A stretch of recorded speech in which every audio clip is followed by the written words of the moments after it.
और बड़ी खबर आपको बता दें ग्वालियर से, जहां कांग्रेस विधायक मुकेश मल्होत्रा का चुनाव रद्द कर दिया गया। बीजेपी उम्मीदवार रामनिवास रावत विजयी घोषित हुए हैं। रामनिवास रावत ने याचिका लगाई थी। एमपी हाईकोर्ट की ग्वालियर खंडपीठ का यह बड़ा फैसला है।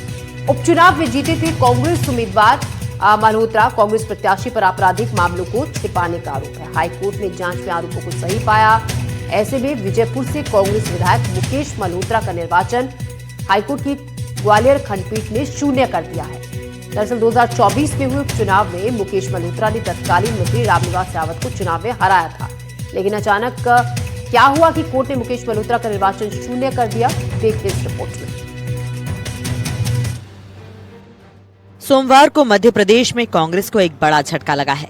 ग्वालियर हाईकोर्ट ने विजयपुर विधानसभा सीट से कांग्रेस विधायक मुकेश मल्होत्रा का चुनाव रद्द कर दिया। ग्वालियर बेंच के जस्टिस जीएस आलूवालिया ने यह फैसला बीजेपी नेता और पूर्व मंत्री रामनिवास रावत की याचिका पर सुनाया। रावत अब विजयपुर विधानसभा सीट से नए एमएलए होंगे। रामनिवास रावत ने अपनी याचिका में आरोप लगाया था कि मुकेश मल्होत्रा ने 2024 के उपचुनाव नॉमिनेशन में अपने खिलाफ दर्ज क्रिमिनल केस की पूरी जानकारी नहीं दी थी। मुकेश ने 4 क्रिमिनल रिकॉर्ड बताए थे, जबकि 2 केस छिपाए थे।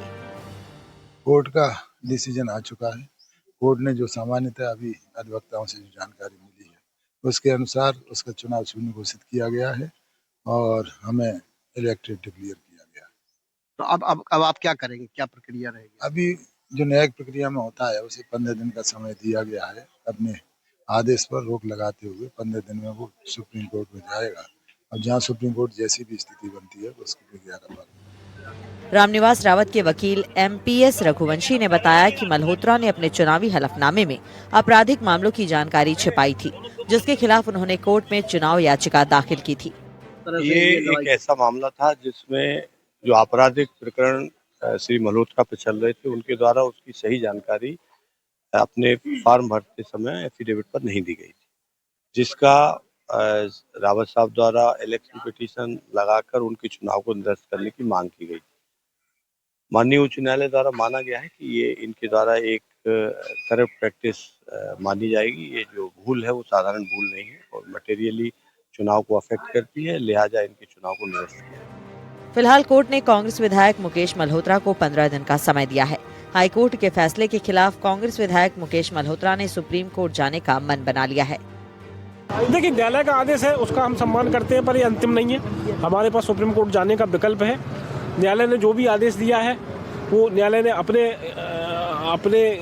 आधार पर जो भी फैक्ट्स उनको जिस वे में अप्रिशिएट किया, उनका अपना अप्रिसिएशन है कोर्ट का, तो कोर्ट ने अपने अप्रिसिएशन के आधार पर हमको हमारा इलेक्शन सेट असाइड किया है।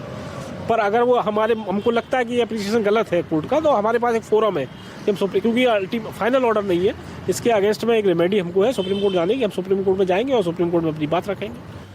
मुकेश मल्होत्रा का चुनाव शून्य होना कांग्रेस के लिए एक बड़ा झटका है।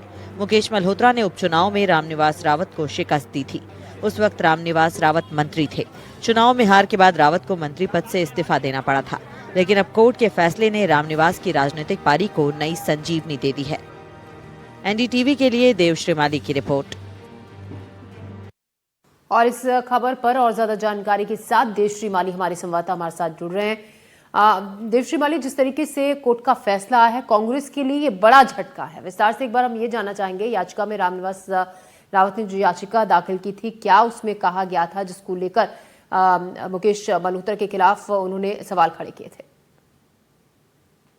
बिल्कुल, देखिए, सबसे पहले तो रामनिवास रावत के बारे में बता दें कि रामनिवास रावत कांग्रेस के कद्दावर नेता रहे हैं और 2023 में जो अक्टूबर में चुनाव हुआ था उसमें ये कांग्रेस के विधायक चुने गए थे, लेकिन 1 साल बाद इनके पार्टी से मतभेद हो गए और लोकसभा चुनाव के समय ये कांग्रेस छोड़ के बीजेपी में शामिल हो गए। सरकार में इनको वन मंत्री बनाया गया, इन्होंने विधानसभा से इस्तीफा दिया और उसके बाद उपचुनाव हुआ 2024 में। और 2024 के उपचुनाव में ये जो मुकेश मल्होत्रा है कांग्रेस प्रत्याशी, उनसे चुनाव हार गए। इसके बाद इन्होंने ग्वालियर हाईकोर्ट की ग्वालियर खंडपीठ में चुनावी याचिका दायर की थी, जिसमें आरोप लगाया था कि इन्होंने जो मुकेश मल्होत्रा है, इन्होंने अपना जो क्रिमिनल रिकॉर्ड है वो जनता से छुपाया, जो शपथ पत्र दिया और जो अखबारों में छपाया उसमें उन 2 क्रिमिनल केसों की जानकारी नहीं थी, जिसमें एक पर्यावरण के संरक्षण से संबंधित थी, जिसमें इनके खिलाफ कार्रवाई हुई थी, और एक और झगड़े का केस था। और इन्होंने प्लीज ये दिया कि सरकार हो, केंद्र हो, जनता हो या इलेक्शन कमीशन हो, सुप्रीम कोर्ट है, सब चाहते हैं कि चुनाव में अच्छे लोग जीत के आए, आपराधिक क्रिमिनल के बैकग्राउंड वाले लोग ना जीते। इसीलिए ये व्यवस्था की गई है कि अपने बारे में सारी आपराधिक जानकारी सार्वजनिक की जाए चुनाव के पहले, ताकि लोग ये जानकर वोट दें कि आप किस पृष्ठभूमि के हैं। और अगर ये आपराधिक पृष्ठभूमि की जानकारी इन्होंने दी होती तो निश्चित तौर पर लोग इनकी आपराधिक पृष्ठभूमि के कारण इनको वोट नहीं देते और जो मैं हार गया हूं वो जीत जाते। लंबी बहस चली इस मामले में और उस बहस के बाद फरवरी में इसकी सुनवाई पूरी हो गई थी। कल हाईकोर्ट की ग्वालियर खंडपीठ के जस्टिस अहलूवालिया ने इस पर फैसला दिया। बड़ा ऐतिहासिक और महत्वपूर्ण फैसला है जो 3 पार्ट में है। पहला पार्ट यह है कि जो मुकेश मल्होत्रा का जीत का निर्वाचन था उसको रद्द कर दिया। दूसरा पार्ट यह है कि जो निकटतम प्रतिद्वंदी थे भारतीय जनता पार्टी के रामनिवास रावत, उनको विजयी घोषित करने के लिए आदेश दिया। और तीसरा ये जो एक प्रक्रिया है कि इसमें 15 दिन का समय भी दिया प्रतिवादी को कि वो जाके सुप्रीम कोर्ट में इस फैसले के खिलाफ अपील कर सकता है। तो अब ये फैसले के कारण भारतीय जनता पार्टी जहां उत्साहित है वहीं कांग्रेस में निराशा है। सबसे बड़ी बात यह भी है कि अगले महीने कुछ ही समय में मध्य प्रदेश में राज्यसभा के इलेक्शन भी होना है। एक सीट के लिए उसमें महत्व है, तो कांग्रेस की एक सीट उसमें कम हो जाएगी। बीजेपी जो कांग्रेस के वकील हैं, प्रत्याशी के वकील हैं, उनका कहना यही है कि वो अभी आदेश की जो है समीक्षा कर रहे हैं और उसके बाद विदिन दिन हम सुप्रीम कोर्ट में इसके लिए रिट पिटीशन दायर करेंगे। भोपाल में और दिल्ली में कांग्रेस के नेताओं की कल बैठकें होती रही, आज भी बैठकें हैं जिसमें इस मामले पर किस तरह से रिट पिटीशन दायर की जाए इस पर विचार चल रहा है। बिल्कुल। उधर मैं अभी रामनिवास रावत जी के मकान के पास ही हूँ। यहाँ से ये लोग सब निकल गए हैं और विजयपुर गए हैं, श्योपुर गए हैं। यहाँ जो सर्टिफाइड कॉपी लेके गए हैं वो जिला निर्वाचन अधिकारी को श्योपुर में सौंपी जाएगी ताकि उस आदेश के पालन की प्रक्रिया शुरू हो सके। बिल्कुल, आदेश के पालन की प्रक्रिया शुरू हो। वहीं लेकिन दूसरी तरफ जिस तरीके से हम देव लगातार सुन रहे हैं मुकेश मल्होत्रा को भी उनका कहना है कि वो इस फैसले के खिलाफ आगे अभी पूरी तैयारी के साथ आगे जाने की प्लानिंग कर रहे हैं और उनका कहना है कि सुप्रीम कोर्ट इस फैसले के खिलाफ वो जाएंगे और अपनी बात रखेंगे। बिल्कुल, देखिए जब भी हाईकोर्ट कोई फैसला करता है इस तरह का तो उसमें सामने वाले पक्ष को अपील करने के लिए समय देने का प्रावधान है। तो इसलिए स्वाभाविक है कि वो उनके हमने जैसा कि मैंने कहा कि इसमें पूरी कांग्रेस पार्टी के नेता लगातार बैठक कर रहे हैं। विवेक तनखा जी का कल बयान आया था, उनके साथ भी बातचीत जारी है। मुकेश मल्होत्रा भी निकल गए हैं भोपाल में। तो ये बातचीत सब चल रही है कि किस तरह से इस मैटर पर सुप्रीम कोर्ट में प्रोड्यूस किया जा सके ताकि, लेकिन अब इनके लिए यही है कि अगर इनको इस हाईकोर्ट के फैसले को स्टे हो जाता है तो ही मुकेश मल्होत्रा को कोई लाभ मिलेगा और अगर स्टे नहीं होता है तो 15 दिन बाद रामनिवास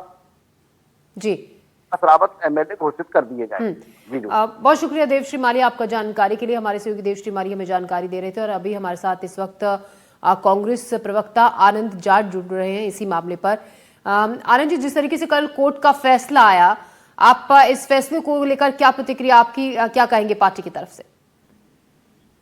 देखिए, हम न्यायालय का बहुत सम्मान करते हैं, फिर भी ये कोर्ट का जो फैसला है बहुत अप्रत्याशित है और हम इस फैसले के खिलाफ जो है बड़ी अदालत जाएंगे। सुप्रीम कोर्ट जाकर इस मामले का अभी हम लोग अध्ययन कर रहे हैं, कोर्ट क्या कहता है। लेकिन प्रश्न यही है कि एक आदिवासी विधायक को जिस प्रकार से भाजपा साम दाम दंड भेद के माध्यम से हटवाना चाहती है, वो दिखा रहा है कि इनकी सत्ता की भूख कितनी गहरी है।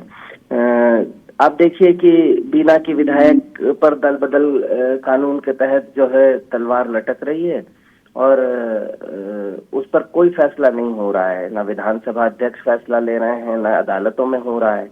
और ये एक जनता के जनादेश जिसमें 7,000 लोगों ने 7,000 वोट से मुकेश मल्होत्रा को जिताया है, उन्हें हारा हुआ घोषित सिर्फ इस आधार पर कर देना कि उनके शपथ पत्र में कुछ त्रुटि थी और जिसको जनता ने नहीं जिताया उसे जीता हुआ घोषित कर देना काफी अप्रत्याशित फैसला है। बहुत सम्मान के साथ जो है हम इस फैसले पर हैरान हैं।